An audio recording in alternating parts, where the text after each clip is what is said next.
Continuemos con nuestro video. Cuarto tema. La educación en la fe de la Edad Media del siglo VI al XV. Contexto histórico. Siglo VI. Aparecen en Occidente los primeros reinos de los bárbaros que no dejan de oscurecer los principios de la vida cristiana. A fines del presente comienza la práctica de bautizar a los niños, ya que la mayoría del pueblo era cristiano y no pagano. No había razón para tener la pérdida de la fe, como en los tiempos anteriores. Así es como también empieza a desaparecer el catecumenado y la llamada evangelización, para dar lugar a la catequesis propiamente dicha. Otros aspectos religiosos y sociales importantes en este periodo, el invento de la imprenta por Gutenberg ayuda a la difusión impresa de las Sagradas Escrituras, aunque no muy leídas por el pueblo. En cambio, en las universidades y en el convento su lectura era obligada, según la regla de San Benito. La lectura de la Biblia tenía que ocupar 1/3 de la jornada diaria. La devoción a los santos, que aparentemente era algo muy superficial y popular, fue un medio providencial para sostener y elevar aquella fe viva de individuos, pueblos y naciones. Se impulsó la devoción a Jesús sacramentado. Se instituyó el día del Corpus Christi. Después del milagro de Bolsena, Italia, lo mismo dígase del culto a la Virgen María, surge el himno del Salve. Siglo VII. Se escapan al cristianismo bajo el imperio arrollador del islamismo aquellas iglesias orientales, cuna de la cristiandad, Jerusalén, Antioquía, Alejandría, etc. Siglo VIII. Se consuma el cisma de Oriente en Occidente en tiempos de Carlomagno. Se empezó a insistir mucho en que los padres de familia y sus padrinos enseñaran a sus hijos y ahijados los rudimentos de la doctrina cristiana. Volvieron a crearse escuelas, que habían desaparecido desde el fines del siglo VI por razones de las guerras. Se establecieron en abadías, sacras episcopales y parroquias. En estas escuelas se daban ilustración profana, pero por primera vez también catequesis.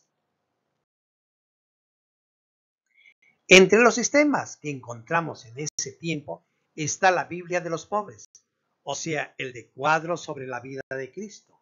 Como tema central, escenas del Antiguo Testamento, este sistema se trasladó, por así decirlo, a la arquitectura religiosa, que muestra en sus vitrales y grandes retablos de piedra temas de la Biblia.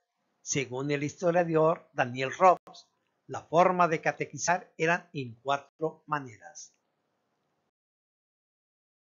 Primera, la predicación. Tuvo un desarrollo extraordinario. Algunos famosos predicadores, San Antonio, San Norberto, Santo Domingo de Guzmán, San Francisco de Asís, San Buenaventura, Santo Tomás de Aquino, etc. Segundo, la administración de sacramentos. Eran otras oportunidades de recordar a los fieles sus obligaciones. Tercero, la liturgia, en la que el pueblo tomaba mucha parte activa. Cuarta, las peregrinaciones. Eran entonces como un vasto sistema de venas y arterias, visitas a santuarios marianos, Roma, Palestina, etc. Eran las metas de aquellas peregrinaciones en que participaban los niños, los ancianos, los obispos, los reyes, etc.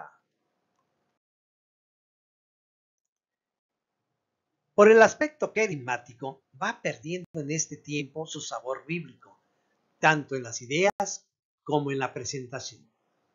La época comprendida entre los últimos padres de la Iglesia y la llegada del Evangelio a América es larga y compleja, y muy influyente en varios aspectos de la catequesis posterior, que en el Concilio Vaticano II, en su vuelta a las fuentes, debió modificar profundamente.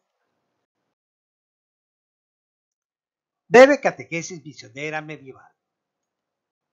La Iglesia desplegó en la Edad Media gran actividad misionera mediante los monjes, y en muchos lugares bautizaron más adultos que niños.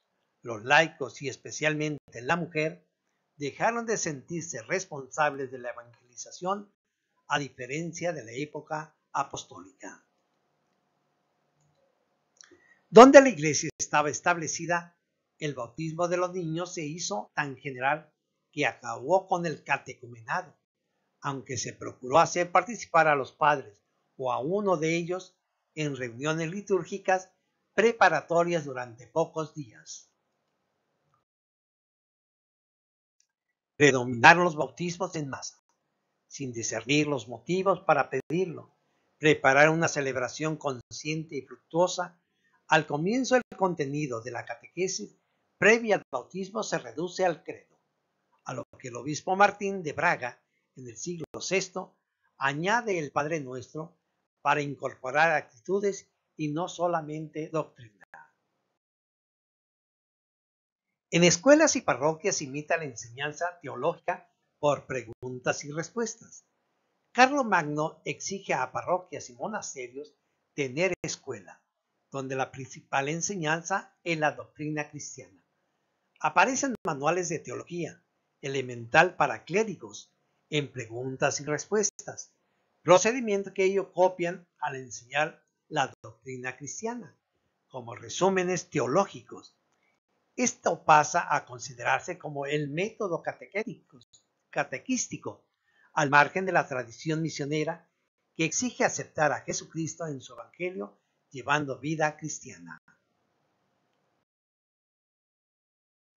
Se escriben para el clero homilías, con comentarios a las epístolas y evangelios del domingo y fiestas, que complementan esta catequesis deficiente, origen del catecismo y formación para clérigos.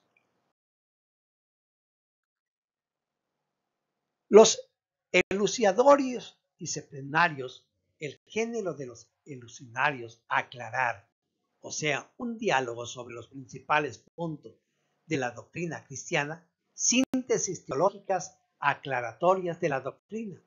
El autor de estos libros no es reconocido aún. Se difundió desde el siglo XII a tal punto que llegó a ser factor importante en la religiosidad medieval. El elucidario es una exposición donde pregunta el discípulo y el maestro contesta, sin vacilar ante ningún misterio y sin jerarquizar las afirmaciones doctrinales, sin mucha preocupación por descubrir el sentido de los textos sagrados. El recurso oratorio introducido por San Agustín de ordenar ciertos datos en septenas, 7 sacramentos, 7 obras de misericordia, 7 dones del Espíritu Santo, etc. Fue utilizado en la teología por Hugo de San Víctor para facilitar la memorización. Estas enumeraciones no dejan lugar para jerarquizar las verdades, ni para establecer sus relaciones mutuas, defectos mantenidos por rutina en la catequesis posterior con un pretexto pedagógico. La catequesis litúrgica de Santo Tomás de Aquino en el año 1225 a 1274 y familiar de San Raimundo Lulio en 1235 a 1315. Santo Tomás de Aquino en su última cuaresma predicó en dialecto napolitano una síntesis catecumenal de la fe, el credo y sacramento, de la esperanza, Padre Nuestro y de la caridad decálogo. Estos sermones cuaresmales son breves, prácticos, cercanos a la vida diaria, apoyados en la Sagrada Escritura como autoridad y como inspiración, la oración. San Raimundo Lulio, en su doctrina pueril, en el año 1273, orienta la educación y catequesis familiares con base en su experiencia de padre de familia. Los sínodos agregan contenidos y recursos a la catequesis, pero limitan el uso de la Biblia. En el siglo X, los obispos y sínodos agregan el credo y Padre Nuestro a la enseñanza del Decálogo, luego los principales pecados llamados capitales y después las virtudes y las llamadas obras de misericordia. Desde el siglo X, los decretos episcopales y sinodales exigen, además del credo, Padre Nuestro, una enseñanza moral basada en el Decálogo, y en los que empiezan a llamarse pecados capitales, aunque muchos textos lo llaman simplemente pecados mortales. La formulación jurídica de estas normas relegó al olvido la insistencia de San Agustín sobre la fidelidad al Espíritu Santo, según el Evangelio, que sintetiza la vida cristiana en el amor a Dios y al prójimo, lo cual ha de prevalecer sobre los mandamientos, ya que el mismo Espíritu es el dedo de Dios que los escribió. Al parecer predominó una predicación solamente moral, generalmente negativa, por lo que los mandamientos y pecados capitales más tarde se añaden a la parte positiva de la vida cristiana, las virtudes y las obras de misericordia. Entre el año 1055 y 1500 hubo en la península ibérica, a pesar de la invasión árabe, 68 sínodos y concilios provinciales, con alguna influencia francesa, enriquecieron la doctrina mínima.